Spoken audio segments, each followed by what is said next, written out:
This is your announcer, Shannon Saint Mainframe, welcoming you to our IP Livecast. Rumors of Rob selling the Livecast to the Saudis are completely false. They did make an offer, but we are holding out until a country with better sunflower seeds gets into the bidding. We're looking at you, Turkey. Our IP Livecast starts now. That's right. I need me some sunflower seeds, some good ones. Only the finest. I've honestly been eating a lot of Israeli sunflower seeds lately. What? There's two things that Israel is really good at: making sunflower seeds and making apartheid. So, and making money off apartheid by selling sunflower seeds to Americans. Yeah. What? Yeah. That's what true. happened to BDS, Rob? Isn't the S for seeds? Boycott, divest sunflower seeds. It's saying Bitch, don't see. Welcome to RIP Livecast. It's January 14th, and we love all of our Israeli listeners. Not so much the Israeli government. I guess if you're in the IDL, I'm not sure how I feel about you. But Yeah, BB is a loyal listener. Also, aren't they forced to be in the army if you go there? they're not forced. You can go. You can go to prison. You can go take a jail sentence. Okay, Be a man. well, But if Be a you're man. I don't hold it against you if you considered that you didn't have any other options. yeah. That's fair. I'd also like to say today that this is my mother's birthday, Oh, happy birthday. and it's her 80th birthday. Wow. And she's, knock on wood, very healthy, aware, hasn't lost a step mentally. She works not every day. She works 4 days a week. That's wow. And she's fantastic. She's a wonderful woman, and I love her. So happy birthday, Mama awesome. 3D. We were born, as you know, if you're a fan of the show, 2 weeks apart in the calendar. And her due date. Not the same year, though. No, that would be extremely unscientific. She was 31 when I was born. Her due date was her own birthday, weirdly enough. Wow. And I was 2 weeks premature and born on New Year's Day. Dusty says, "Happy birthday, Mama 3D." I'll pass that along. I've shown, it's funny. My mother, you guys know, I've told you stories about her. I don't think either of you met her in person. Rob might have, years ago. Oh, what are you talking about? We've met her plenty of times. When did you meet my mother? She used to give me rides home from Noah's when we did the podcast there. Oh, yeah. Sorry. And also at a couple of Mets games, I think we've run into each other. Oh, okay. That At I least really once. don't remember. I remember the rides now. Yeah. She has a very great sense of humor, and I have showed her things from the Discord and stuff, and she cracks up. Like, she's very in tune with our humor here. I would say she's very foul-mouthed and she's body. a New Yorker. When I was younger and I met your mother, like when we first started hanging out, she was definitely the lewdest, like, older person I had ever met. Yeah, and I say that like as a compliment. I was so impressed. A lot of the humor you hear on this show that I contribute is from her. Like, I learned to be a foul-mouthed, edgy person from her. I would say. That's awesome. Right on. And of course, we are live every Saturday, noonish to about 1:30, and you could listen to us at riplivecast.com. We stream live for free on video on YouTube and Twitch. And of course, if you love the show and want to show your support financially, throw us a few bones. Patreon.com/RIPLivecast, $5 a month gets you 2 bonus episodes a month. And this month we're fucking hanging out, diving deep into Sharon Osbourne's vagine. Oh, so we are fucking. We're diving deep into Sharon Osbourne with her new docuseries that was so prolific that it was picked up by the award-winning streaming platform Fox Nation. And it's such a great platform that when we were trying to do the watch along, we crashed the servers by watching too much content, I think, because at some point in the recording, I couldn't get the next episode to load, and we had to stop the recording, and it was just so miserable and funny that we actually posted it up for free. You could watch that 10 minutes of my technological torture at patreon.com/RAPLivecast. I was thinking about it, and I have to say one positive thing, unironically, about that. You don't have to, but you choose. I that's a fair point. But I do want to give credit to one thing. It's a well-made piece of content. I think it looks, of course, directed by Jack Osborne. Why wouldn't it be? It looks very good. It has the correct beats of a documentary, I would say. It's just the content is just it's shot with cameras, and there's ways to make a bad documentary. We've watched a couple. There's very weird use of animation in this documentary. Also, that was hilarious. No real reason. It seems like they felt like they had to include some documentaries, some animation in the documentary, and it looks like it's drawn by an 8th grader. It's probably like someone Jack is dating or something. He's like, I know this girl, she's an animator. Let me throw her some work.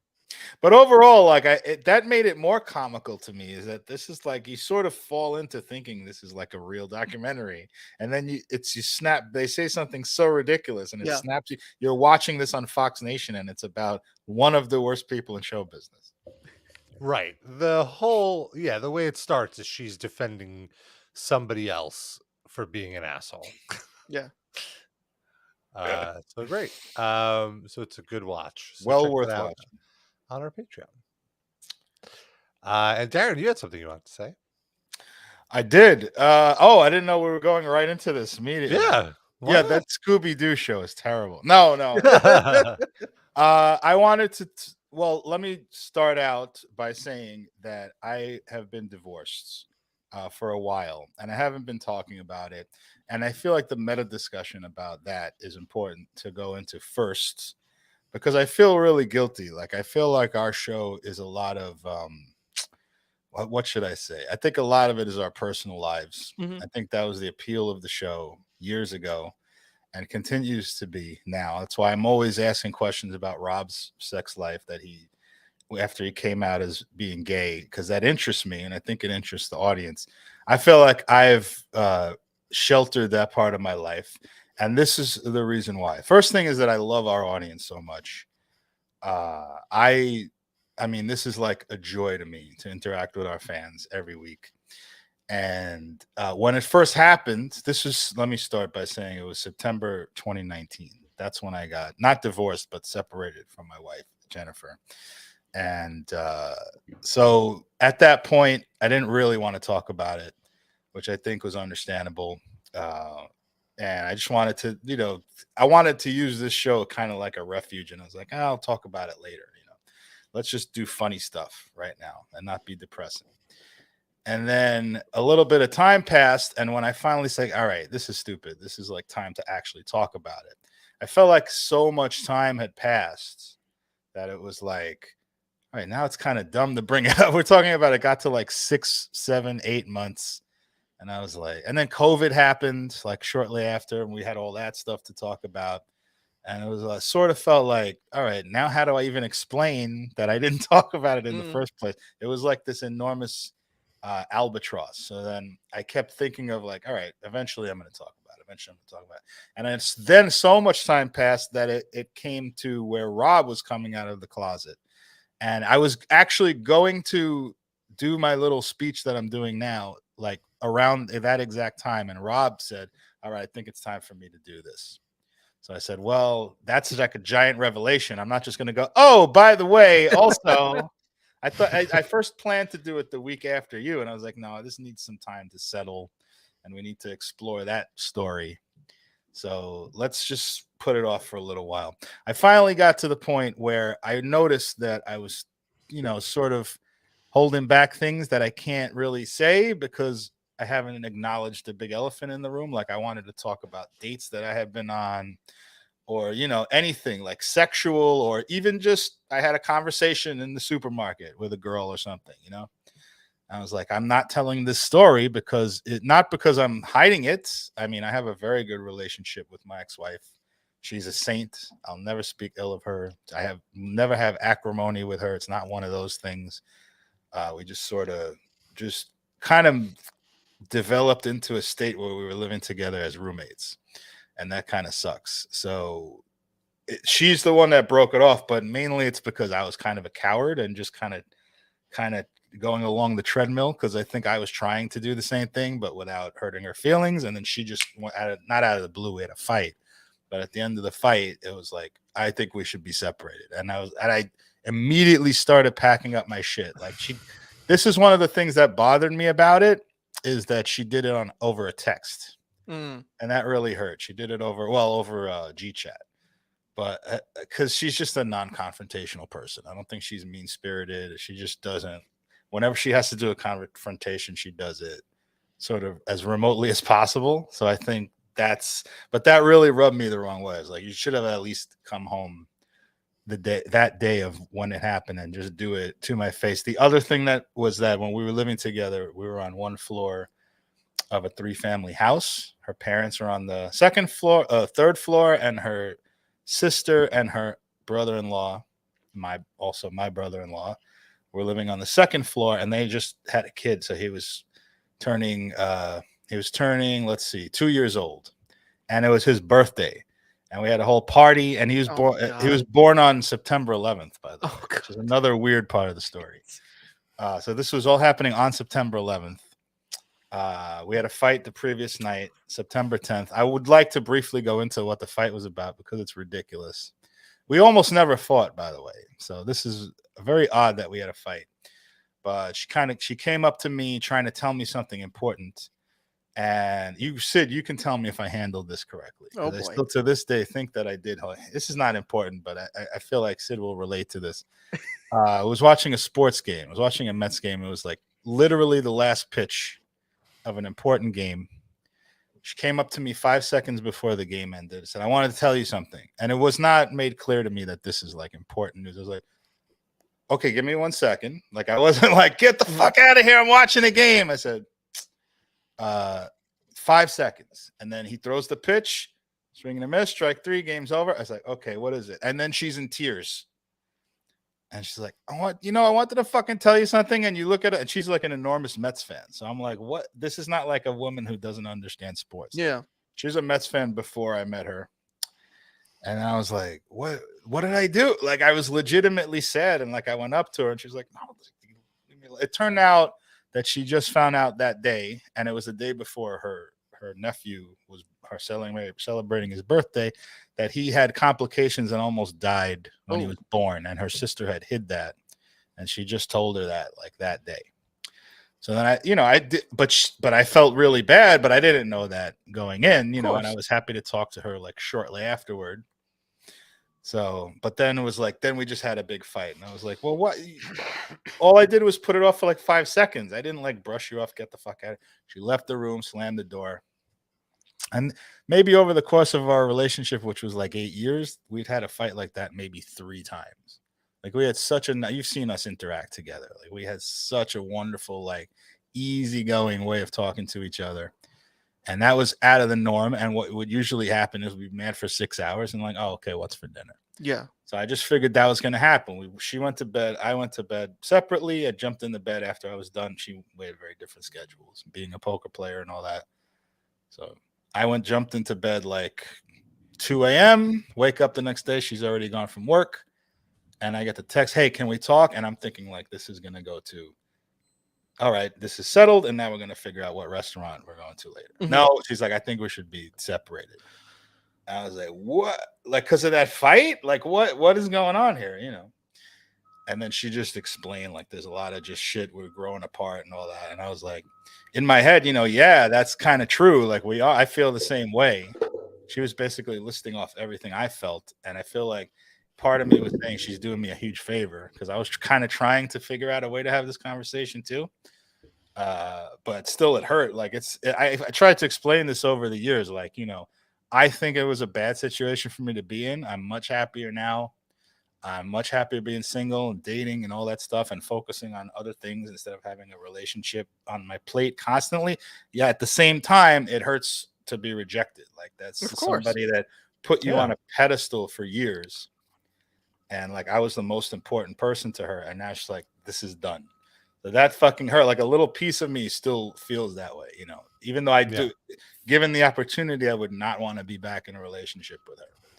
But it's still. I want to, if I could butt in before you keep going, I just want to say, you know, you're like, it sounds to me like when she wasn't just upset because of that particular moment where you chose to watch that Mets game. It sounded like there was a lot more behind that, and that was perhaps the final straw. Like, you know what I'm saying? So it wasn't necessarily like that was it.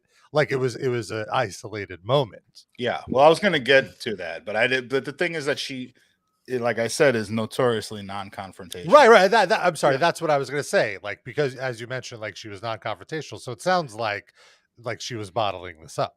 Well, the way I perceived it over the years before this incident happened was that I had a lot of problems with the way the relationship was going, and she didn't. And she portrayed it as she was fine. And that was why I was reluctant to say anything or to have discussions about whether we should continue to be married, because I thought I was hurting her feelings, because I thought she just didn't tell me anything. Like, so she let it go to the point where she was almost ready to divorce me, and then just said it rather than we having like regular discussions about it. So that's why I didn't do it. I think if we had regular discussions, I might have been the one that would have done it, but I had no idea. So I was like, well, I want to just like dump her or whatever. And then just turns out that would have been the correct thing to just mutually do it. But I was not ready for it. And she apparently felt the exact same way that I did. So like after the initial shock, I was like, oh, and let me tell you, by the way, when that happened, I was like, I just immediately started packing everything into hefty bags. Like I had to work that day at like 3 p.m. So this was like 12. I took everything. She said she got home. She's like, I couldn't fucking believe that. She's like, I thought when I got home, you'd be back from work and we would just talk about this. And then I got home and the place was like virtually empty. Like I forgot a few things. So there was like maybe 2 more bags worth of shit to get, but I literally got like 85% of my stuff out of the house, lined up, not out, but lined up in garbage bags. She's like, you must have really wanted to get the fuck out too. I was like, yeah, like I subconsciously even, like I thought it felt like, if like looking back, I didn't realize this in the moment. I was just crying and like, not, you know, I'm leaving a place that I lived in for 5 years, you know, and I was like, I realized retrospectively, like, yeah, I think I couldn't wait to get the fuck out, because I basically, and I say this not disrespectfully to her, like I love my time there and I love her still to this day. Like we have great friends and talk every day, but I wanted to get the fuck out. Like part of myself, I had one foot out the door, and I had to realize that through therapy. You know, if you lined up your shit in about 45 minutes, you know, you were trying to get out. She did you a favor by kicking you out. Like you were saying how you were upset that, you know, she did it over text, but you weren't exactly like, you weren't like going to try to convince her otherwise. You were like ready to go. You're like, all right, this is happening. Let's go. Because I was as miserable as she was. And then it dawned on me later, like we just click perfectly as best friends. Like it doesn't, and we had the initial like romantic, like great feelings for each other, but that like quickly went away, and we weren't the right people to be married with each other. But when you hear that kind of thing, usually it's an abrasive thing. Like you start living together and you fucking hate each other. But we did not. We were just living after like the first 2 years. I would say we were living together kind of as roommates, you know, and not that we didn't have sex, because we did, but it just felt more of like a roommate vibe, you know. It just felt like I think once you get comfortable in a relationship, it kind of there is a risk of a communication breakdown, just because you're so comfortable, you don't want to upset the status quo, so you hold back things, and then enough of it kind of can build up where it really becomes a problem. Because similar things have happened to me in my relationship, I feel. Yeah, that is a very good way of putting it. And I spoke to this is funny, because like 2 weeks after this happened, there was a show, a wrestling show that Rob and I and her, we were all supposed to go to. And she was taking her father, and she was taking her brother-in-law, the guy that's married to her sister, who's a terrific guy. kind of lost touch with him. I feel bad about that. He's an amazing dude. We're supposed to go see New Japan in the Hammerstein, right? Was it the Hammerstein? I think. And I was like, oh my God, I got to see her. We didn't talk at all in those 2 weeks, except to, are we still going to the show? She's like, I'm not going to go. If you don't want to see me, I understand. You must fucking hate me. You know, like, I don't hate you at all. Like, I'm happy that I can go sit there. She probably thought I was like a wreck. And I was like, I was a wreck, but not with like hatred towards her, you know? So we all went to the show. It was like very awkward. I can imagine. Yeah. And I sat next to her. Rob was on the other side of me. And then her father was there. Like, it was just like the worst. I didn't even. Also, I want to point out the show itself, like even without the social like awkwardness, the show itself was super awkward because it got delayed by maybe 2 hours. Oh no! Because for some reason, I remember the why, ambulance didn't get there, and the New York City like sports commission, the athletic commission requires one in order for a wrestling show to start. So legally the show could not start. And there were all these rumors that like WWE called and canceled. You know, it's all bullshit. Like, I think couldn't they just call 911 and be like, hey, nothing has happened yet, but could you just come and hang out anyway? Thanks. But like, so, you know, there's already this kind of awkwardness of like, oh, what do we talk about? And then like we're forced for like an extra 2 hours. Oof. And also I don't think we ate.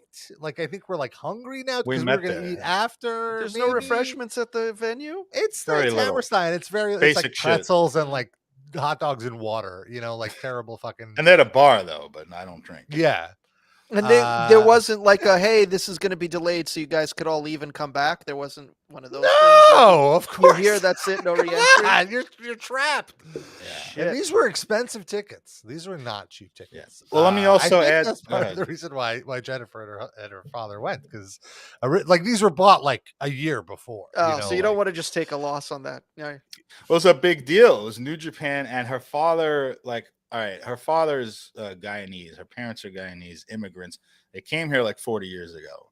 But her mother's very assimilated to culture. Her father's like a country guy. Like, he's still in the guy.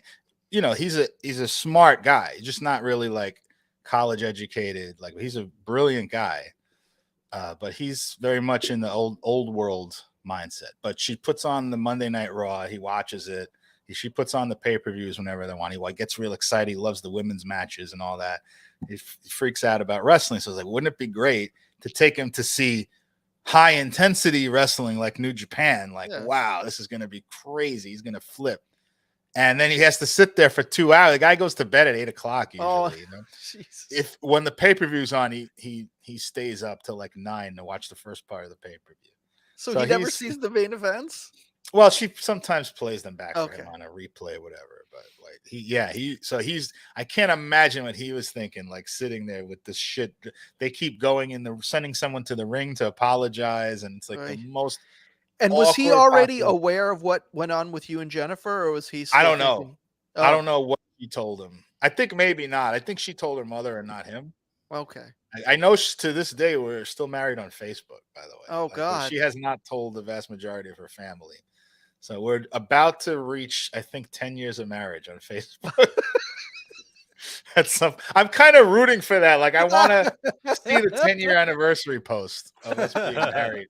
We got married in 2015. So it's like another year and 2 years. That's a good way to weed out your fake Facebook friends, because the ones posting congratulations that don't know. Oh my God, I feel so bad about that because, like, you know, Devin, remember he every year. I hope you guys are still happy, you know, Mr. and Mrs. 3D, and you know, he's listening to the show now.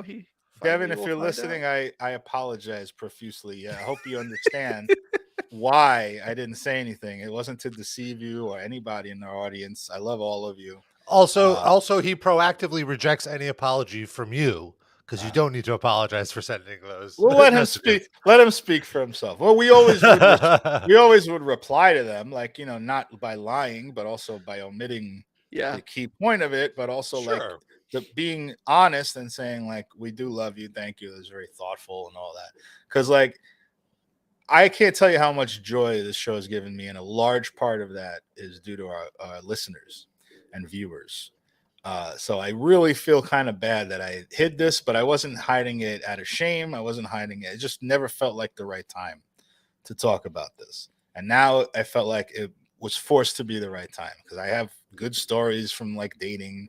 I have good stories that involve her also that are anecdotal, that might be funny. And I can't tell it because part of the story involves us not being living together. You know what I mean? So that kind of stuff, so now I feel like that's a weight off my shoulders. But the really important part of this is that I wanted to apologize to our fans for not like telling this story earlier, because I think you guys are fucking amazing. That Discord gives me so much joy. And hopefully this is a good explanation. You understand why it took me so long. I think they will. Yeah, I think it makes sense. But again, I will never say a bad word about her. There's certain things we don't get along on. There's certain things I don't like about her personality, that she's not confrontational. But I'm sure there's a lot of things that are obnoxious about my personality too. I think overall, again, she's a saint. And I consider us, I would consider her one of my best friends. And that's the way it probably should have been all along. So. Dusty asked me if I'm on OkCupid. I have a couple of dating profiles, but I really don't use them anymore. I feel like I've met a lot of people just socially through my umpiring and through my school. I'm back in school and just walking around. I don't know if you guys remember, but I've always been the kind of guy who meets women just by being social. I was gonna bring this up. This was something that I was always so impressed and occasionally embarrassed by, just how unbelievably easy it was for you to strike up a conversation with a woman, and the woman, like 9 times out of 10 would be like, have the attitude of like, oh, get away from me, like I'm not in the mood to talk. And how incredible it was for you to overcome that barrier and like get them to like crack through that shield and start like talking to you legitimately. I was just like, wow, this is happening. Darren is a master here. I think, and I think, and you're right, but also I think when you do say that, it sounds like I'm like a pickup artist or something. No. I know you don't. I know you don't mean that, but I think someone hearing what you just said could misconstrue it as like, I think you're really good. You're a really good improvisational conversationalist. I think that's fair. Because like you would listen to how they reject your, I don't even want to say advance, because you're not like flirting really necessarily. You're just talking. Right. And you would like make a joke on it to the point that they'd almost be like, oh, he's cute. like that would be like their kind of take, where they're like, all right, I'll humor you a little. And sometimes, it'd be their stop and they'd be like, no, I'm good. And you were totally fine. You were like, whatever. It's a probability game. Because I'm very conscious of the fact that women, especially attractive women, will hear that 101 times per day. And I don't want to be number 102. But I am going to say something like, I find you really attractive, or there's something interesting. There's a book you're reading that I read and I loved it. Or I genuinely like meeting new people. And I don't know if you guys can attest to this because we haven't hung out that much in the past 5 or 6 years, but I've struck up conversations with men randomly, not in a sexual way. Like I want to hang out or meet people or meet interesting people. You know what I mean? Like I find that really interesting. And if it's an attractive woman, then there's an extra dimension to it. But I strike up conversations all the time. I think it's just a good way to live your life. And if I get a vibe that a person is really annoyed, like really, really annoyed, I will not plow through it. And I'm sorry I bothered you. Like, I really feel kind of bad now. And I'm sorry, this is just what I do. But like, I will Dusty Rhodes asking if you gave the men Rob's number. Well, the honest answer, if I saw someone that I think Rob would be interested in based on his descriptions of his ideal men that he deals with, I would like do a nice that. muscle hunk. But I wouldn't give out. I wouldn't give out your number. I feel like that's irresponsible. Yeah, like an Instagram handle. Or no, I would get their number for you. I would not. Or their Instagram handle.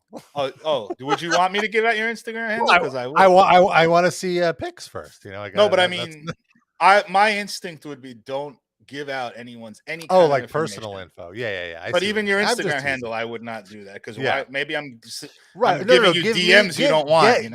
Get his Instagram handle. That's what I would and pass it along. Yeah. I would just get any information he wants to give me and pass it on. But I haven't had dick pics, anything. But will they think that it's legitimately for a friend, or will they just think Darren's closeted and pretending because he's like too embarrassed to say it's for that's him? my fake account that I my Instagram. Your Finsta. Yeah, that's not. But they might think that because then it's like half an hour. You'd be like, no, I'm straight. This is really for my gay friend. I actually have one. Yeah. But so you said you tried the apps. Which apps did you find yourself most successful? I had most successful. You were dating during COVID, which I feel like we could probably do a whole episode on how awkward that must have been and how challenging it must have been having to deal with divorce in isolation and dating. Dusty says 3D's looking for a unicorn for him and Rob. I'm looking for a unicorn for Rob and his man, which I think I would be glad to help out with that. Oh, not my cup of tea, but I call those a Venn, someone that fits within the Venn diagram of our preferences.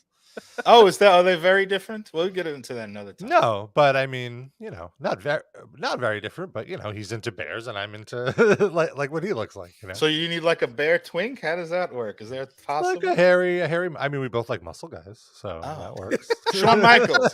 Young Shawn Michaels. Yeah, just like a little fur. Before his hair migrated from his chest, from his head to onto his chest. In his lower back. Yeah. You mentioned COVID. I'm glad you said that because you said I was dating during COVID. I did not go on any physical dates. I was very much locked down from the start of COVID until probably I was really cautious about doing anything public until like maybe November 21, I would say. Although I did things. I went out to the store and did that, that kind of thing. But right in the beginning, well, let's see. So, like from the time I'm sorry. Just to recap, your divorce happened right September. before COVID. Not right before, but a few months, like September 2019. Okay. Not my divorce. I'm sorry, the separation. Yeah, just to get the timeline straight, I got separated on September 11th, 2019. By the way, I can't gloss over that part of it. That's another thing that really pissed me off because his birthday was that day. My 2-year-old nephew. And we had a whole cake plan. She didn't even wait till that night so I can have some cake. I had to leave. So the real problem was you couldn't get your fucking slice of cake. What kind of cake was it? Do you remember? I don't remember. I don't think I even knew. You never had the chance to find out, Rob. I wanted the cake, but I really now I'm about if this was a movie, the last shot would be that last slice of cake, just that last slice of cake, and in the background, everyone's having a great time at a party, and it's just somber music focusing on the cake. Yeah, the credits. Yeah. Dun, dun, dun. It's like the end of Call Me by Your Name, where Timothy Chalamet is just crying by the fireplace, and then there's just a cake next to him. Okay, where's that? There it is. I never even got cake.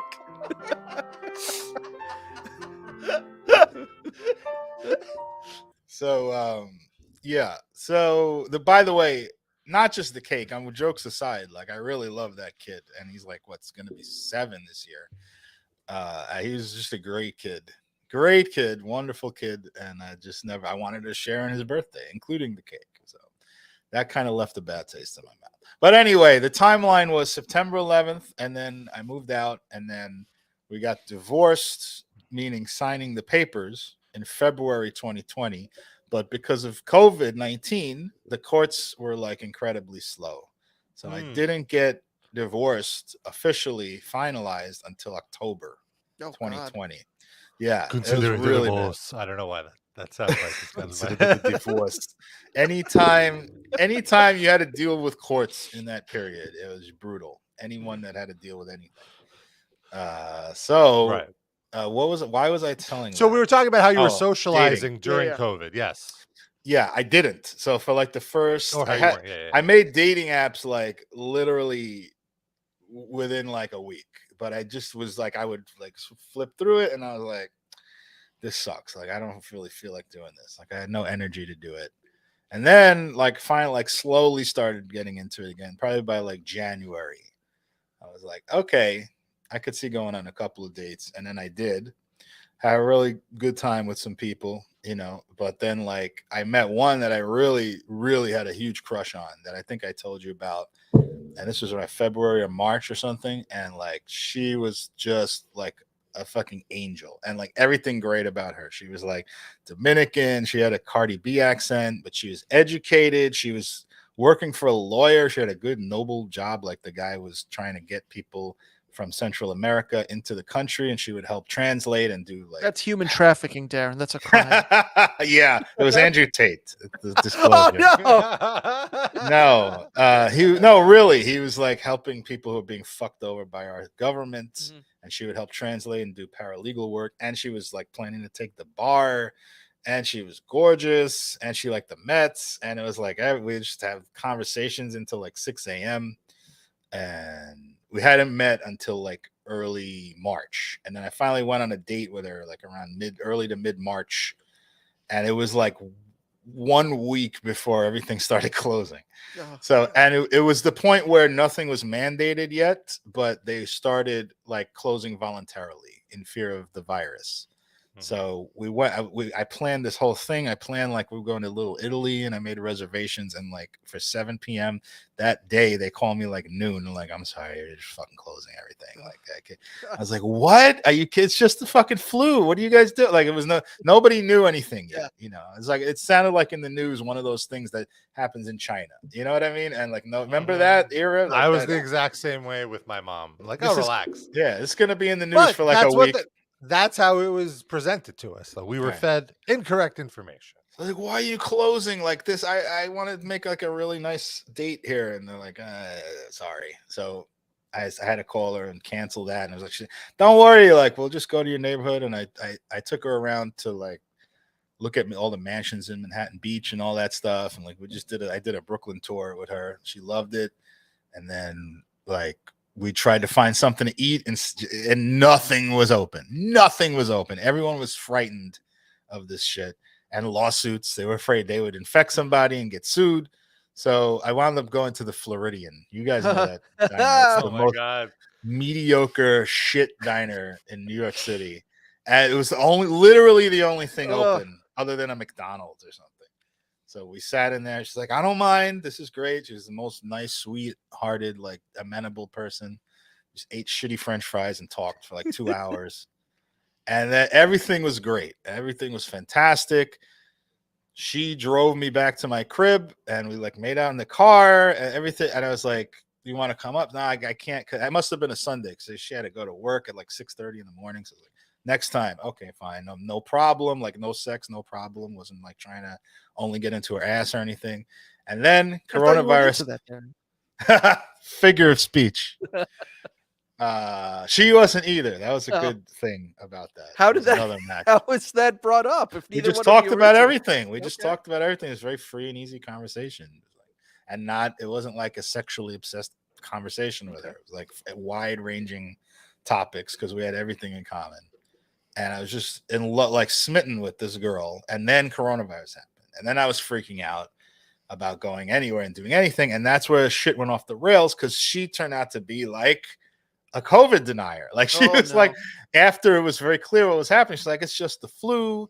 And then she started telling me stories about how she went to a house party with her sister and there was 150 people there. Oh God.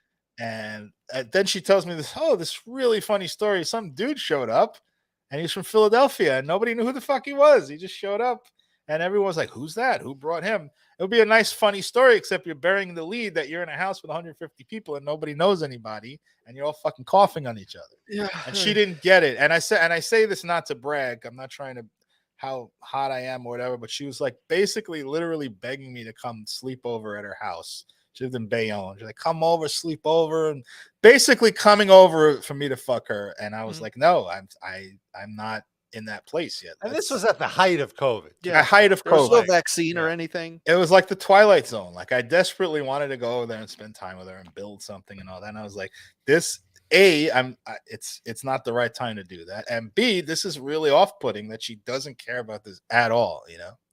and it became a wedge. And she had needs that were not being satisfied because we were not hooking up or anything. And she went and started dating somebody else. And that was the end of it. And then she would text me randomly, like every couple of months, like, I miss you. I'm still thinking of you. And she's in a relationship with some dude, you know. And then it started, I don't want to get too off the topic, but it sounded like an abuse situation. Like he was going through her phone. I don't mean like she was being hit. That was never told to me. But like he's very invasive of her privacy and stuff. Have you spoken recently? No, like maybe 6 months ago was the last text, I would say. But then it stopped because it was very clear this is not going to work out. But yeah, that was my first real dating experience, and it was just great and then horrible. And then I just had and I'm settled into a place now where I've kind of, because I'm going to school and I'm working a lot and saving up a lot of money, and I like kind of like that I'm not attached to anybody. But also I'm not like bed hopping. Like that's never been my personality. So I just like meeting new people, talking to them and getting to know them and stuff. So I'm very happy with where my social life is. Cool. So, but you were on the apps at one point. Yes. But I'm still think the accounts are still active. I just don't really engage too much. You have your alerts off? Or like if someone like pokes you, do you see that? I guess so. Yeah, I don't really pay too much attention to it. Yeah, the notifications are on. Which app did you find most successful? It varies. Like it depends. Successful in what way? I think weirdly enough, when I was on Tinder, which is like the fuck app, I feel like I met the most like compatible people to my very not fuck obsessed personality. But the thing is, you have to weed through a lot of shit. Like Tinder is like 80% spam. Oh, I don't know how it is for the men seeking men. I've never used Tinder. It's like a good amount of real people that are cool that will hang out and looking for dates and stuff, and a lot of people that don't match with me because they just want to fuck, and a lot of people looking for green cards from other countries. Wow. A lot of people like spamming their OnlyFans and their feet pic stuff on Snapchat. Oh God, really? Yeah, that's like basically all it is. Except if you dig through it, you put in the work, which I was invested in doing at that point. You can actually meet cool people on there if you know how to schmooze and like talk to people and be engaging and have a good profile. But it's not worth the work to me. Like I meet people pretty naturally now through like normal means without dating sites. So OkCupid was the other one that but the OkCupid, and I don't say this to be shallow, but there's a much wider range of unattractive people on OkCupid, I would say. But there's still some very attractive people on there. The woman I was just talking about was from Tinder, I think. And I did see her profile there one of the few times I was idly swiping through there in the last year. I saw her account again. So maybe she dumped that guy. Or maybe not, because I don't check mine. Maybe she just forgot about it. Are you dating anyone now? Just casually, like nobody like really see. I did have one thing. I think I mentioned to you guys that I was dating a girl that was lived in Buffalo, but she's from here, and she would come visit twice a month. So it was perfect for me. It was like we had a really nice time whenever she'd be here for 2 days visiting her parents, and then together time and alone time. She would just go away and we'd just talk on texting apps and stuff or whatever. And then she'd be here. We'd have a nice little time. Then she'd go away. That was perfect. But that kind of ended for other reasons. Maybe I'll save that for another show. Teaser. Yeah. I feel like I've talked a lot here. We should probably move on. It's been interesting. If you want to keep going, man. If you have any questions from me, I'll field them, but I don't know. I feel like I purged a lot. I might need a little break. This could be the ending Q&A session. Well, one question I have. So you're saying you're not actively having sex? No, I didn't say that. Oh, he said he's not bed hopping. Right. Oh, you're not bed hopping. See, Rob can't think of sex without bed hopping. Rob is a filthy whore. I think if I meet someone and I'm attracted to them, I like them, I have sex if it develops naturally. But I don't like when I meet a woman, I think that's relates back to Rob why I have free and easy conversations with women, because I'm not cynically trying to get into their ass. Like I legitimately like meeting them, intellectually fostering a connection with them. And I think they pick up on that I'm not a pickup artist, and I think they hear that so much that it's like sometimes kind of refreshing that a man's approaching them, that it's not all about fucking. But that said, I do enjoy sex. I'm a human being. And if it happens naturally, then I'm into it. But like, again, it's not my prime motivation for making connections with people. So, yeah, I'm sorry, I misunderstood. But the question I was going to get to is, does that mean you're currently actively masturbating? Not at the moment, but like occasionally. yeah, I would, maybe 3 or 4 times a month, I would say. Okay, so like about once a week. I try to space it out. There are times when I have the urge to do it more than once a week, and I resist it. Because I've found, and I'm almost 50 years old, like I know how my body works at this point, and I know that if I do it less than once a week, I get very antsy and distracted and scatterbrained, and it centers me. And if I do it more than once a week, I feel like it puts me in sort of a deflated mental zone. Like I feel like I drain myself a little bit too much. So I found that perfect zone is roughly once a week. It varies, slightly. Is it one of those things where like that you're ready to masturbate? Like, okay, it's time. It's time to dump one out. I'm trying to think of how to answer that. No, I don't. It doesn't feel that urgent. It feels like it's time, but not it's time. Like it's not. I do it when it feels like it. I do it probably in the stage right before that. I think when the times that I have let it get to that point, I feel kind of shitty afterward. I don't know. Like I feel like when I let it build up, it's like, when you take a piss and you've held it for 2 hours, it feels good coming out, but sometimes there's an after effect, like maybe a cramp or something. I feel that way about, I feel physically deflated and mentally deflated if I let it build up too much. Is anyone else like that? I don't know. That might just be me. I've never talked to people about this. I mean, there's like that little post period where you're just like ready for a nap, but I think that's just from after any time I come.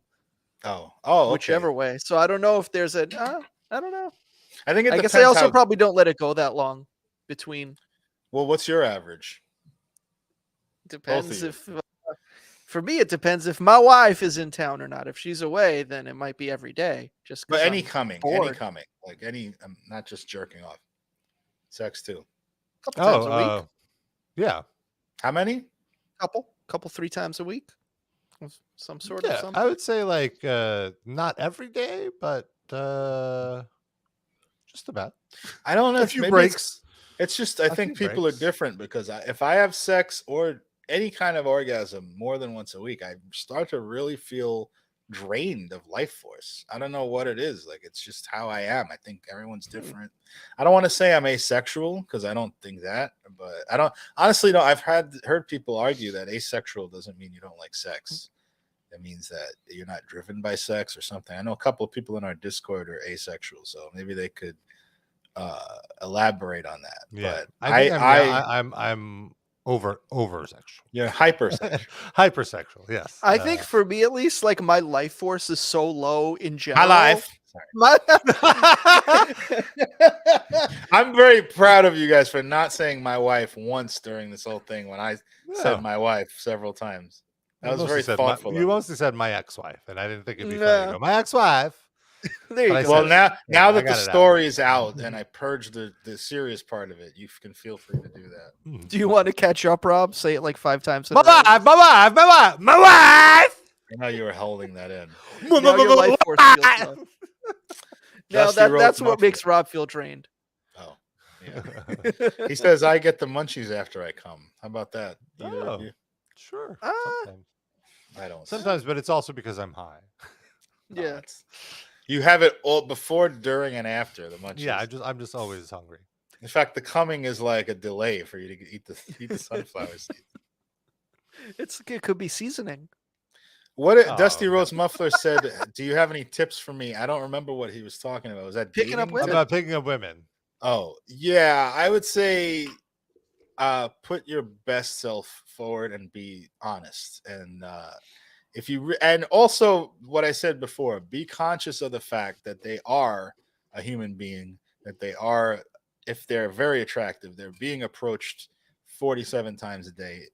And if you really must invade their space, understand that you are an annoyance, and then think about how to overcome that and be conscious of it. You can even say that. I've said that before. I understand I'm being an annoyance. I'm really sorry. I just felt like I had to say something because I think you're beautiful or whatever. I think something's interesting about them. I love the book that they were reading. Like I said, so it's anything, like, be honest, like, good, just women. And I think people in general, but we're talking about women now here specifically.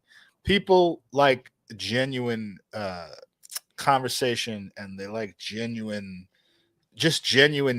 I think it really sincerity. Be honest about the reasons you're approaching them. And if you're going into it just with them as a sex object, it's probably not going to work. Like, you got to think about them as a human being and be respectful. Be respectful of the fact that they're probably going about their day, probably annoyed about shit like you are. Put yourself in their shoes and say, how would you want to be approached in a situation like this? And then just be yourself, find what is good about yourself and accentuate that. And focus on that. Have a good presentation too. Like, you don't have to be wearing a tuxedo, but put your best self out there physically also. And I think people respond to that. Offer them something interesting as a way into getting to know you. Hopefully presentation is everything. I hope so. Dusty's a great guy, and I know any woman should be proud to interact with Dusty Rhodes Muffler.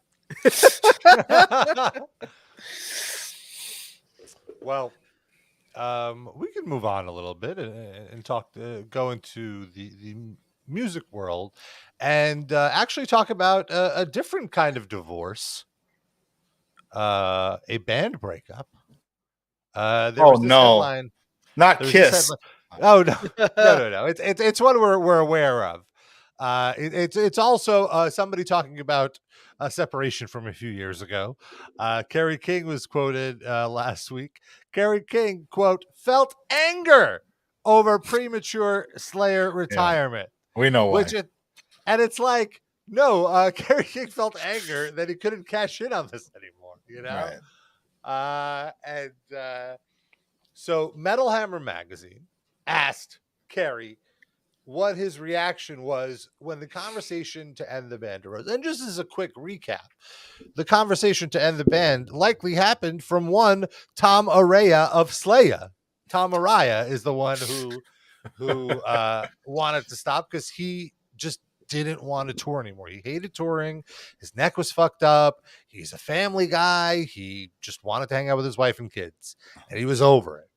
And Tom Araya is like, he is irreplaceable in Slayer. If you replace Tom Araya, it's just not Slayer, I think. Like Jeff Hanneman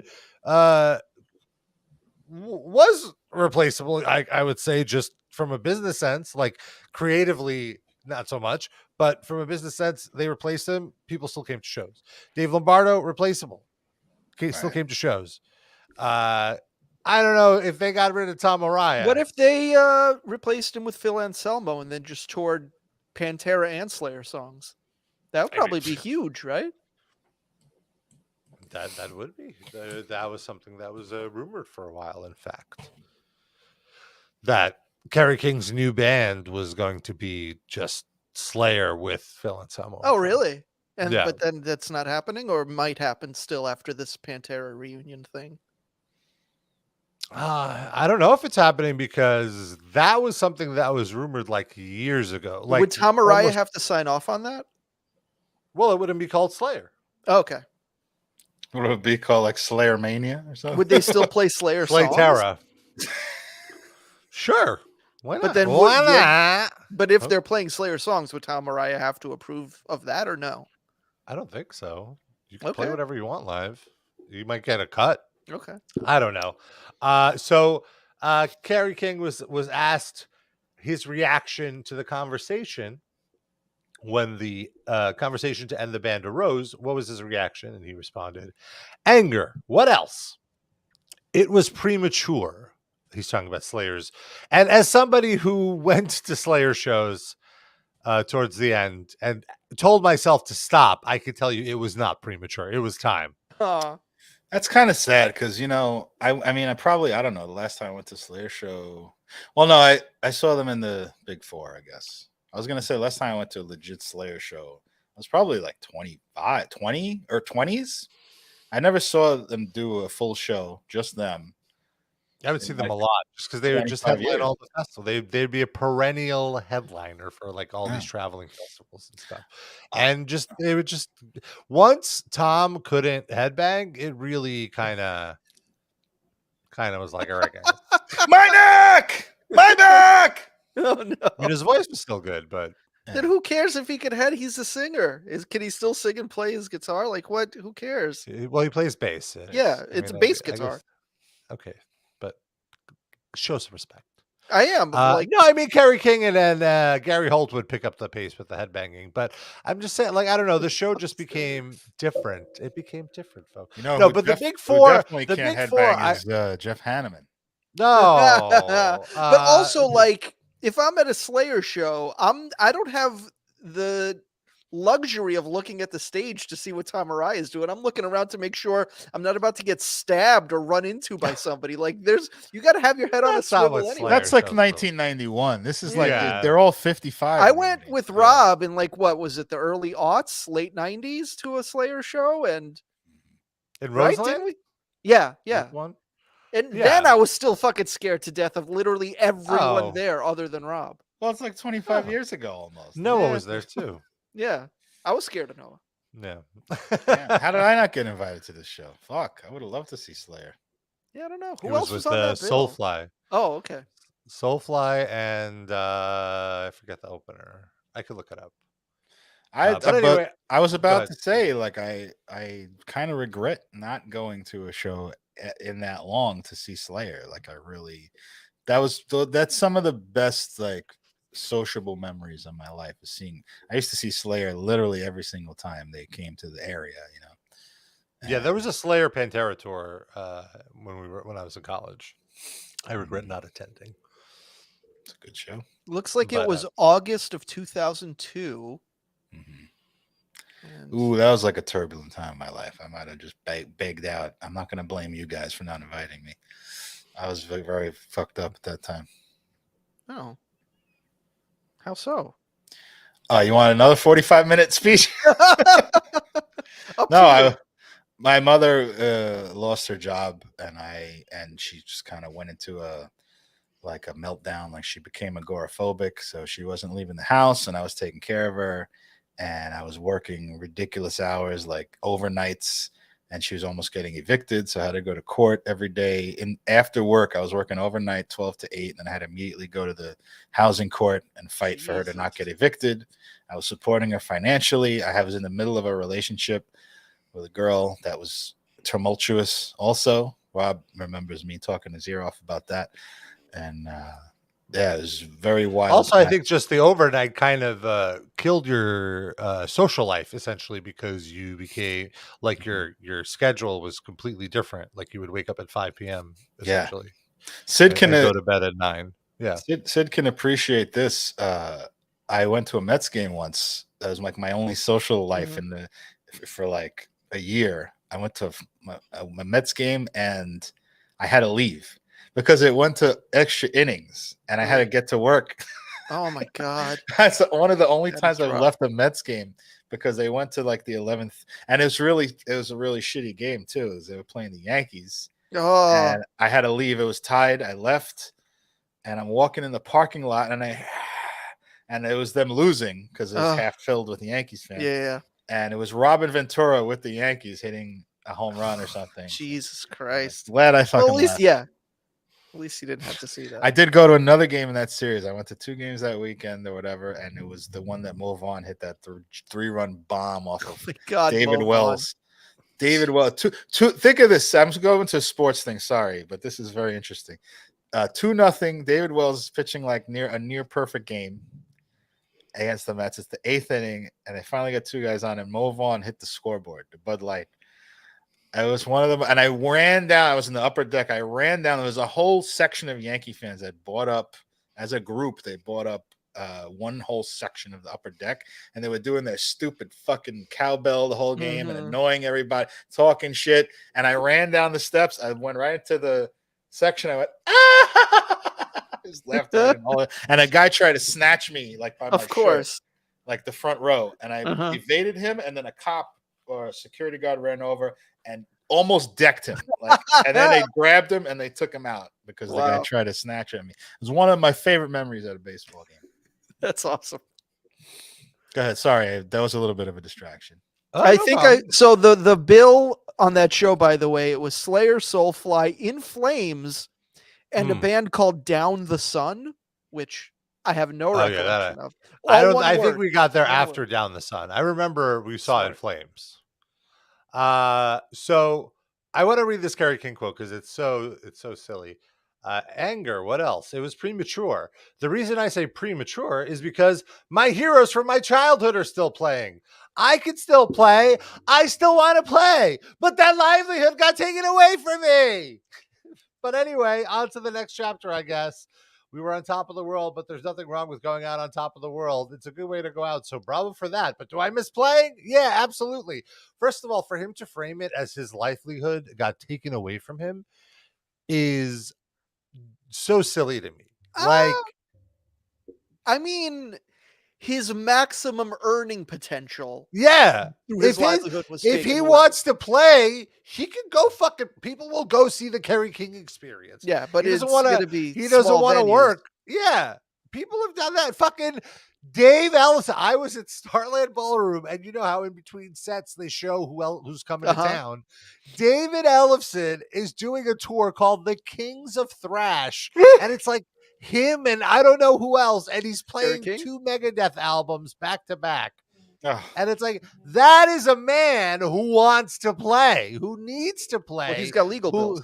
And he's also got legal bills, sure. Now, hold on. He has financial incentive to do this. The Kings of Thrash, isn't he more like an Earl of Thrash? Let's be real. I mean, he deserves some recognition, but he's not the king, okay? Yeah, let's be real here. I just lapsed into Bill Maher. What was that? He's not the king, okay?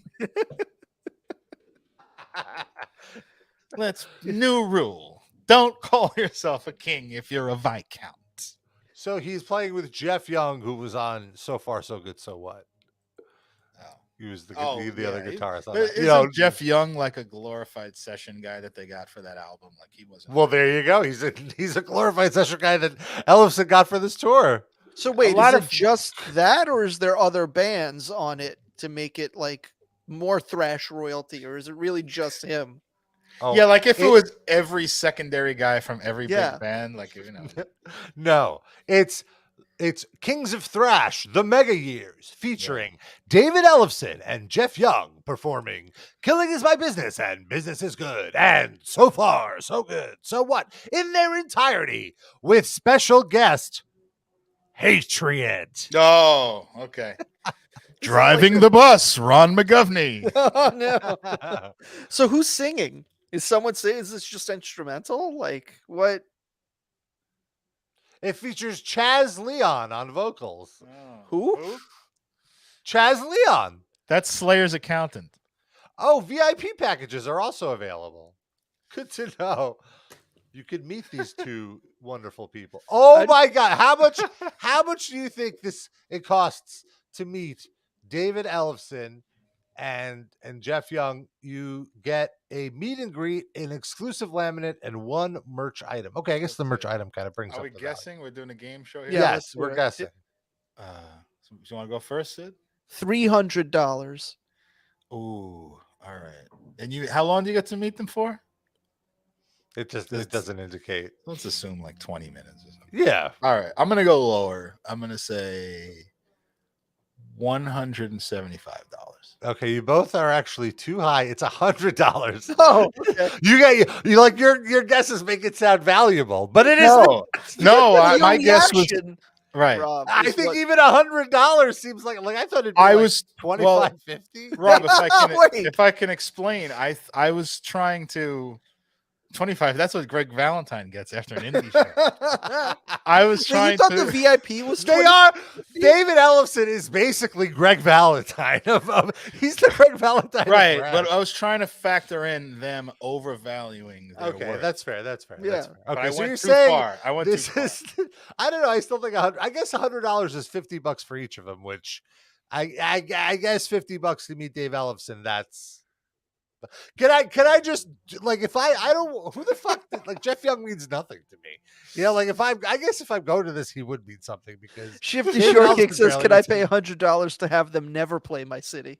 I'd start a GoFundMe for that. Yeah, I don't know.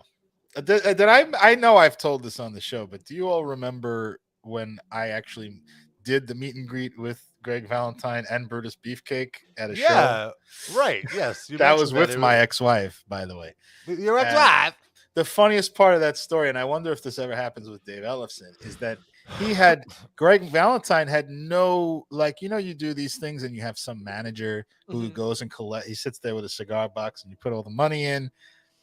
Greg Valentine had to ask us for the money, and it was the saddest thing. Oh my It was god! just like, so we just walked up, and I was well, like, I guess his thought was if he had to have someone do that, he'd have to pay them, and he'd rather keep that money. Right. And I said, you know, I walked. There was a line of people, maybe 5 or 6 people, not a queue of people, but you know, a decent amount of people wanted to do this.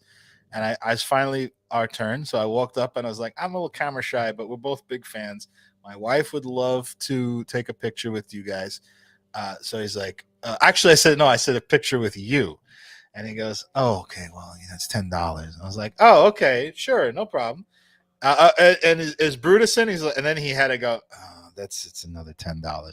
He was so embarrassed, and I felt mortified. I was like, that's fine. He thought I was going to walk away or something because he had to say that. I was like, oh, because imagine how many people did. Right. I would have paid more than that. I didn't give a fuck. It was like a nice experience. I know he's washed up and all that, but you know, he was a pretty big guy in my youth. Oh yeah, I agree. He was one of the top guys. He was the Intercontinental Champion. I was thrilled to meet him, and he was like totally embarrassed to be there. Not in an arrogant way. Like he wasn't like putting himself above us or anything. He was just like embarrassed to have to ask for the money. I'm like, well, just imagine how much brain damage he has. I mean, seriously, it's sad. I know we're getting off on another tangent, but he's been doing these great shoots. Like he sat down and shot. Probably he's in the same outfit every time, so I'm assuming he did like 4 hours worth of shoots, but they keep releasing them. That's the positive assumption.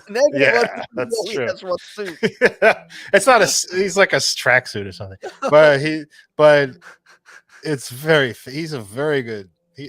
I'm sure he does have brain damage, Rob and Sid, but he's pretty sharp when he tells these stories. Maybe that's the only time he's sharp. I recommend those if you Google them.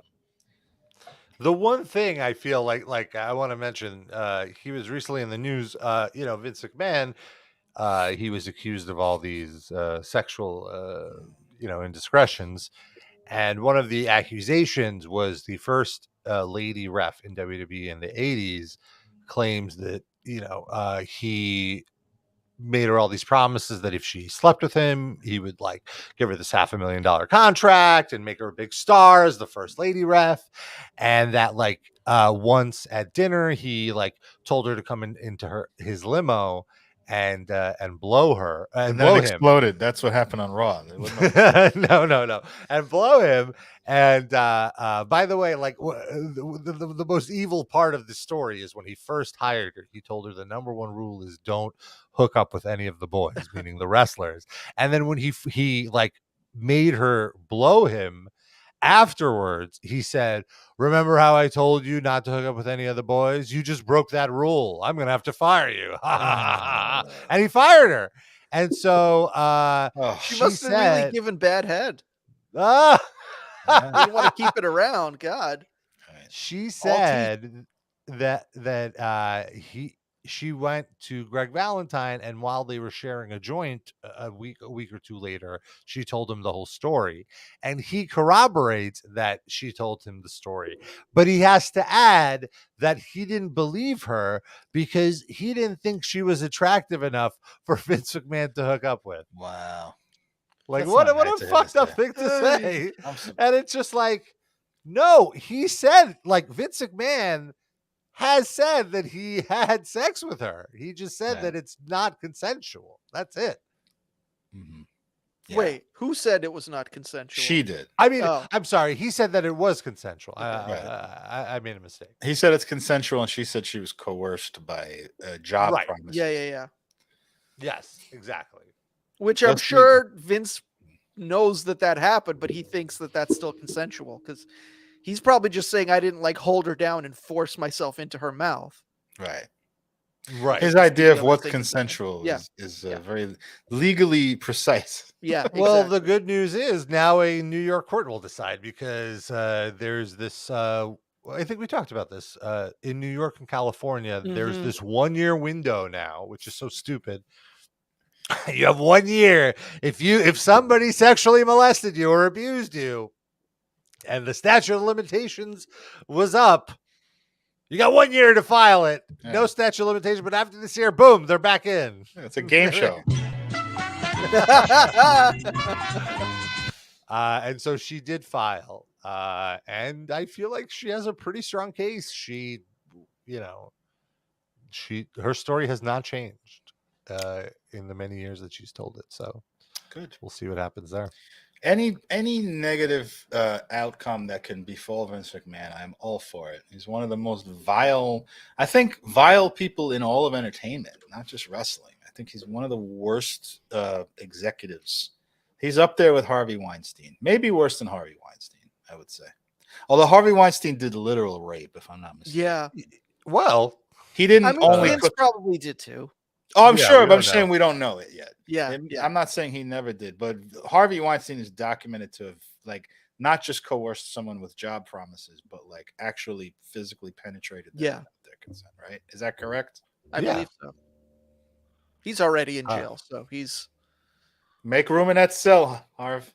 I feel like the worst Vince is going to face is just financial penalties. I don't think he's going to end up. I don't even think he's going to face that. Yeah. Oh yeah, like slaps on the wrists. You mean? Or just settle out of court with people. Yeah, I fully agree. I think our system favors the rich, but it's like you can hold. We can hold.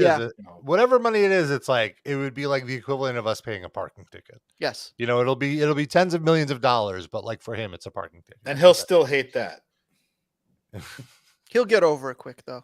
He'll just fucking intern or something and feel better. Yeah. He's the kind of guy that won't internally recognize that he got off incredibly fucking easy. He's such a narcissist that he'll think he was justified in being right and that this is unfair. Yeah, he's being persecuted for his success. Yep. Jim Crockett doesn't get these lawsuits because he lost. And because he's dead. Oh, well. He had a cup, damn it. The things he would do into that cup. Oh, was Jim Crockett ever accused of anything? Probably. I mean, come on. Those people were all animals back then. I just only hear people glowing about him. It's weird. Except WWE people who are all horrible. Yeah. Well, I feel like he wasn't exactly the best businessman, probably. Oh, yeah, sure. He was a great guy to hang out with, but not the best businessman. Right. He ran his business into the ground. But I'm talking about molestation stuff. Oh, yeah. No, I never heard anything like that. But I do, speaking of sex, but not molestation, I want to play a clip of a revelation that I'm not sure I believe. It is the Sully started dating Lady Gaga. Yes, there we go. Spoiler you heard alert. that audio.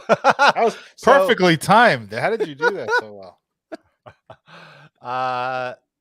Sully Sullenberger dated Lady Gaga? No, the Sully Erna of American Godsmack, the frontman of Godsmack, who's 4'9".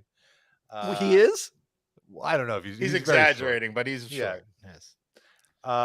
He was on the drummer of Godsmack was on a podcast and claimed that it is common knowledge that Sully dated Lady Gaga. I've never heard this, and this sounds ridiculous to me, but I want to play this clip. He's dating up, literally and figuratively. By the way, Sully Erna is the same height as me, Rob. Sully started dating Lady Gaga. She got him to finally smoke, and that was great.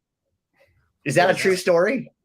Yeah, that's true, and that's not, I don't think, a secret. That's the drummer of Godsmack. Oh no, everybody looks so interesting. I love that he's it's not a secret. What? I don't think Sully would bum out if people knew he dated Lady Gaga.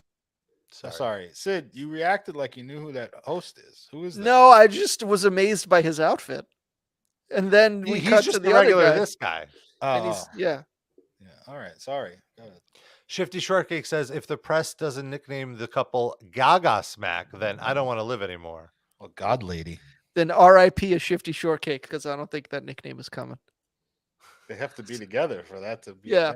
And the press has to know who Sully Erna is. Right. Or Godsmack even. Yeah. So let's listen to this quick clip. I remember you saying something to me to the effect of, when Sully started dating Lady Gaga, she got him to finally smoke, and that was great. Is that a true story? Yeah, that's true. And that's not, I don't think, a secret. You know, I don't think Sully would bum out if people knew he dated Lady Gaga. I mean, she's hot and she's mega talented. So she's unbelievable. Like, how could you? Like, why would you not be that's not the unbelievable part of the story. Yeah. It's not, I think you don't understand the framing here. The unbelievable part is that not that Sully would date her. Of course he would date her. I think the unbelievable part is why the fuck is Lady Gaga hanging out with Sully Erna? I don't think Darren would be very upset if people found out that he banged Whitney Houston in the 90s. Like, he'd be fine with that. But it was when she was in that bathtub. Oh. Listen, I don't want an investigation on me like Vince McMahon. Please back off.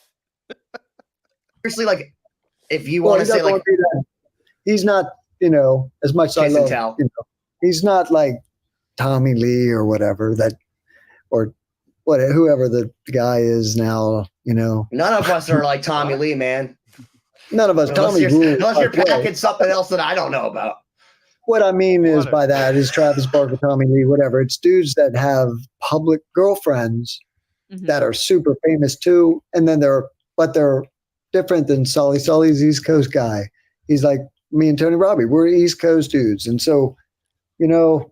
East Coast dudes. I don't know. Low key. Yeah, I guess. You know, LA bands and West Coast dudes, they have flashier maybe, and they, you know, their rock starism is more David Lee Roth than, you know, I don't know, Eddie Vedder. You know what I mean? Who's also more Eddie Vedder, right. even though we're East Coast, you know. So we're probably even flashier than Eddie, who he'll show up in an army jacket on your ass. You don't even recognize him. Oh my God, that's Eddie Vedder. Yeah, he so definitely we're in between them and the dudes with the flashy girls on our arms. But anyway, so did he date her? Yeah. But did he ever tell anyone? No. Except for his friends and us. The band, you know, we knew. There you go. Well, but I'm saying it took her poker face to get him to light up. Or lighten up. I'm not sure which one. Is it a metaphor or did it really happen? What is poker face? What? That's her first. That was her single, Poker Face. Oh yeah, Poker Face. I got the poker face. I got the poker she's face. amazing. I love Michelle. That's what I call her. Right. After watching the Netflix special. All I know is that 5'2" thing. You know, she's amazing, amazingly awesome. Yeah, no one is debating that part. And so it was a brief thing, by the way. Oh, I bet. I think a lot, you know what I've heard this over the years. I think a lot of people in like metal or hard rock, they think it's some like great admission when they say they like Lady Gaga. Like that's like, oh no, I'm actually into her stuff. She's like the biggest pop star of the last 10 years. What are you admitting there? Like that you can recognize she's a great musician. Okay. Yeah, wow. Thanks. Yeah. Dickhead. I could tell you stories that I can't tell you. Someday I'll wait. What? So what the fuck are you here for then? Yeah. Thanks. Okay, I will ask one more if you can tell us this, because Corey and I, we used to love the Shannon nighttime like lullabies where you come in, you know, and smoke with us and finally sit down and tell us more stories about being on the road. And you told the greatest Van Halen stories between Alex Van Halen. Let's stick with this and hear what the great Van Halen. Let's hear the great Van Halen story. Can you tell? You finally got me, because I never know what Alex Van Halen's actually like, because he's always been so quiet and just the guy playing incredible drums. But you made him farted once. It fucking stunk. Yeah, and he was so smart and like. Now, don't get me wrong. Van Halen are a great band. They're super talented. Right. This is a great interview because they just have this guy on and they're like, could you tell us about your more famous and interesting people you know? We don't care about you. And then he says no. He's like, I could tell you stuff. Yeah, but I I'm not won't. But what the fuck are you here for? Get out. He doesn't even follow up this dipshit with the weird jacket. He's just like, fucking, I could tell you some more about Lady Gaga, but that's not okay. Anyway, fuck you. That's what we're here for, you fucking jerk off. They need somebody on their panel to just say, hang up on this fuck. And also, like, missing. No one cares about you or a fucking ebook you just published or your stupid podcast. Like what? Like what kind of webcam is this guy? This guy is using a webcam that came for free with like an AOL disc in 2000. Look at his fucking. He's in a multi-platinum band. Oh, and he can't have a fucking decent camera to do interviews. And he's right next to it, too. Like see up his nostrils. Weird, you know. How's he weird? I can't tell you. Well, I say weird, but just weird. Now He's looking weird, back, Mr. that was 30 years ago, almost. Fascinating so story. Looking back now, This guy's a real that we have now, and the way the world looks now, he might have been right, but he was definitely in the conspiracy theories of the highways underneath the United States that connected Houston with DC and the aliens and. And boy, he was intense about it too. Fuck Kerry, he's the guy that does nothing in Van Halen. He's got like 23 hours. Come on, Darren. He has a gong. I never said a word. He has 23 hours a day to think about things. Like, who the fuck gives a shit? Next, he's going to be like, he never really talked about it, but there was a long time where Eddie was in a relationship with Valerie Bertinelli. He wasn't one of those flashy guys who was telling anyone. Oh my god! Oh my god! I have to tell you, I used to know Ace Frehley. I have some good stories about him. Oh, really? Tell us one. All right, he used to collect Beanie Babies. Oh, what? That's so amazing. Thank you. I honestly would believe that. That does sound like randomly. That's what he spent all his profits on. He just blew it on Beanie Babies and Nazi memorabilia. An investment. That's an investment. So interesting. Thank you for coming on our podcast, guy. Nobody fucking knows ever. Rob, which week is he calling into our show? He's our guest next week. Actually, nice. Oh, I'll be very excited to fill time when he doesn't say anything. Mm-hmm. Yeah, you're gonna stand alone now. Oh, no. The one thing I know about Godsmack is that they just randomly mention bodily functions. I always would hear a random song, and he would just kind of half listening, and I hear "piss on you, wow, pissing, I'll piss now," and why is everything about piss with them? Yeah. What's that one? They had one, maybe in I Stand Alone. I'm not sure, but there's one major hit that they had where it's just a big piss. He just goes piss. Not sure if I can. Is there a way you can search their whole lyrical database for the word piss? Yeah, you could go to Genius and search Godsmack Piss Genius. Piss, That's the and good then site. it'll tell you which Godsmack songs have the word piss in them. And while Darren does that, let's talk about a different musical feature we have on the show. Our Spotify playlist, the RIPL Livecast Music Break. Every week, we each pick a song. We throw it up in the playlist. And you can follow along with the playlist and, get some good music recs. So let's see here. My pick this week. Oh, sorry. Go ahead, Darren. Did you find it? Is it really time for the fucking music recs already? It is. Holy shit, that flew by. So let's see here. So mine is this new artist I found called Oppenheimer Analysis. And the song is The Devil's Dancers. It's a very catchy, like goth dancey tune. And I'm really digging this band. This album came out, it looks like over 10 years ago. But it's very fun. I found them through another playlist. The power of the playlist. So that's my pick. Sid, what did you pick? I picked the song Amoeba by The Adolescents because it is a very catchy, old school Orange County hardcore punk song from back in the day. Somebody on my Twitter feed posted it earlier this week. It was like, I dare you not to get this hook stuck in your head for the rest of the week. And I lost that dare because it has been stuck in my head the rest of the week, and now it will be stuck in everybody else's head. And I never really paid attention to the lyrics of the song, and I was like, I wonder what this is actually about. Is it about like, you know, they all used to skate in like empty pools back in the day, and some of those are shaped, you know, like they have that kind of amoeba shape. So I was like, maybe it's about that. And no, it's just about, it's like a weird sci-fi.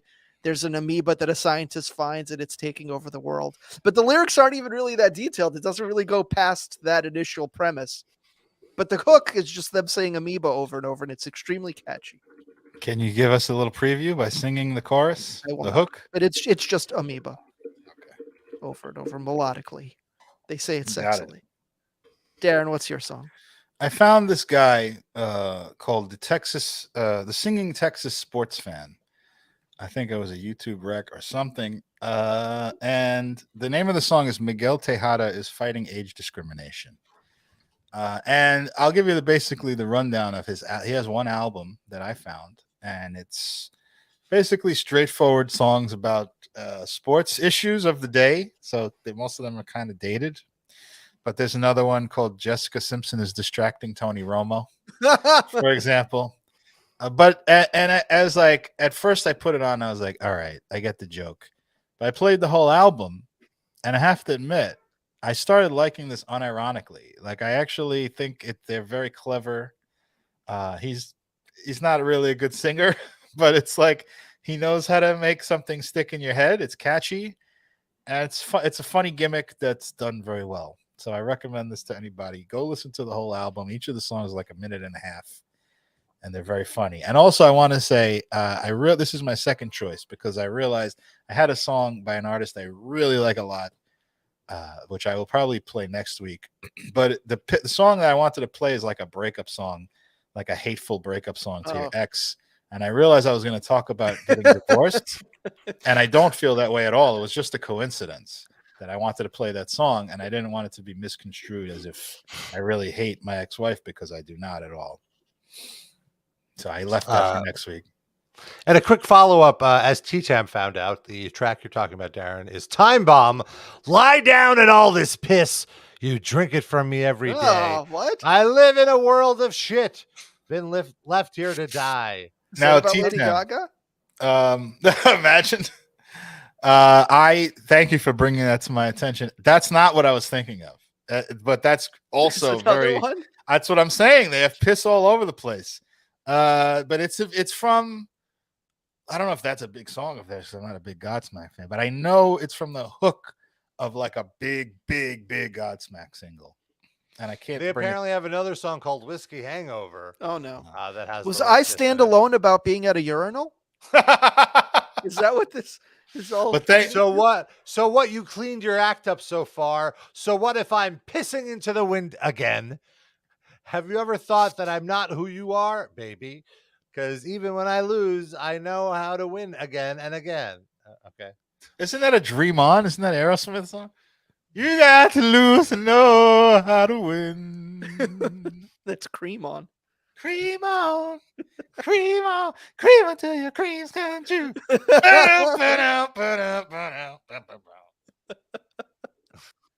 I don't know what RIP stands for this week. Does anybody have any suggestions? Oh, wow. Rest in piss. We were just talking about piss. Really into piss. Okay, there we go. Sully Erna is really into piss. Thank you. Quick man cometh. R. Kelly wishes he could have written about pissing as much as Godsmack did. He lived it. He didn't need to. Piss man don't advertise. About right what you know. T-Tam, by the way, I want to thank you for digging that up. That was very helpful. I don't think that's the one, but I appreciate that because that's a perfect example of what I was talking about. I think there's just a million songs. I remember doing this once like 10 years ago, but like I'm so old that it went out of my head of what the results were. I remember hearing that one and I was like, did they just sing about piss all the time? And I'm not a Godsmack fan at all. So I started looking and I was like, another fucking piss reference. Another piss reference.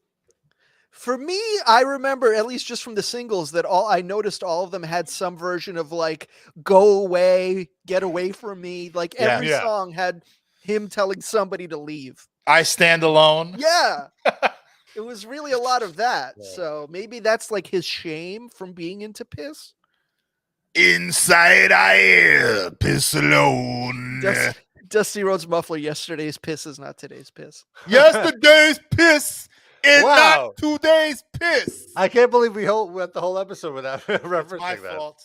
I'm sorry. I had to incredible with a long, heartfelt story. Yeah. We'll double down on Fat Joe next week. The only thing I guess left is I do want to mention our Discord. If you want to hang out with us throughout the week, we're hanging out in the chat all day long. RIPLivecast.com is where you can find the link for the invite and chat with us in our Discord. And finally, I want to give a shout out to our top Livecast fans of the week.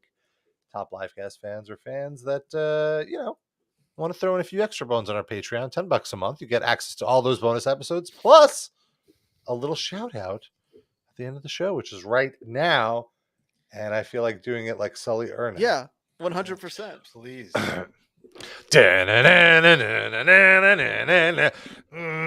Eric, I piss on stand-in with Benjamin. Yeah. Dan, I stand alone. Yeah. Sam, I am with Mindy May Skipper. Janda, the one who's so far away with your source Massachusetts. Enter my brain. Cattle decaf rubber vampiro. Hugo likes tacos and Lando dance. Yeah, LaCroix. Coritz H. Doug Pigman and Douglas, who are you? Get away, leave a sound. Not enough. Hey guys, it's Josh. Sorry, go ahead. I just said there's not enough piss in that. But insert one piss reference. It's on you. Just needs a couple of drops. This is the end of the list. Just shake off now. All right, that's your urinal, not the one who's so far away. When I feel my bladder start to give way. that song I feel is an earworm. That particular one. That song is what? Did you say? It's an earworm. Oh, I'm with you on that. Sid Voodoo. I agree. Voodoo. I just think Godsmack is very good at being catchy and little else. I think they're very unoriginal. I think is their 100% problem. Agreed. But talented musicians, not particularly creative. That's my take on Godsmack. They're really good in those army recruitment videos. Like if all those commercials, they're like the soundtrack to everyone, where it's like a cartoon of a knight and he's got a sword and he's fighting a monster, and then all of a sudden he's just like a soldier, and then it's like somebody commanding a drone, and it's Godsmack playing. You're 18 years old. You see that commercial. You think you're gonna put on chainmail and fight a fucking dragon, and then you're just blowing up Afghanistani huts, and that's it. You're chaining a male to a table and then waterboarding him. Sort of similar, I guess. Yeah, Dusty Rhodes Muffler. Godsmack makes WWE pay-per-view music. It's a whole genre. WWE pay-per-view music is a whole genre unto itself. It's a genre honestly, it was. I feel like now it's kind of they've evolved to like just kind of picking up pop songs, Pitbull and like that kind of thing. Yeah, for WrestleMania, they've gotten like The Weeknd. They actually get like some good, actually good songs. WWE is a huge media machine. Like they're on par with any other content creating. It's true. They're that big. Yeah, they really license some big songs, especially for the big events. But The Weeknd isn't like performing there or anything like that. No. I don't give WWE credit for much, but I will say they have a way of taking a shitty song that I'd never ever listened to and making it work in the context of what they're doing. And then there's no greater example of that than the Limp Bizkit song that became the promo, My Way. Oh my God, that's the best. To this day, I watch that and I get goosebumps. And I'm like, why am I getting goosebumps from this horrible song? And it's because their production is so fucking good. It's like some fucking Clockwork Orange conditioning shit going on. It's so good. It's so good. Yeah. And like they have what's the fucking song by the guy that left Creed that was Edge's music. That's not really a good song. Scott Stapp. Yeah, you can't. No, it's not. No, One of the other guys. That was the rest of the band. Everyone but Scott Stapp and a new singer. Okay. Yeah. I thought it was one guy from Creed, but whatever. No. It's the musicians of like the people playing the instruments in Creed and a new singer. Okay. The guy Miles Kennedy. He's also in Slash's solo band. Wow. Wow. Yeah. He's a renowned singer. There you go. Yeah. Yeah, and the song is called Cunnilingus or something, right? What is it? Not Cunnilingus, something. I don't remember. It just doesn't fit the song at all. But we're going to get out of here. If you want to send us feedback, ripalivecast@gmail.com is the email address. If you have any questions about Darren's sex life, now's the time. Until then, you stand alone. Until next week, when we're back pissing.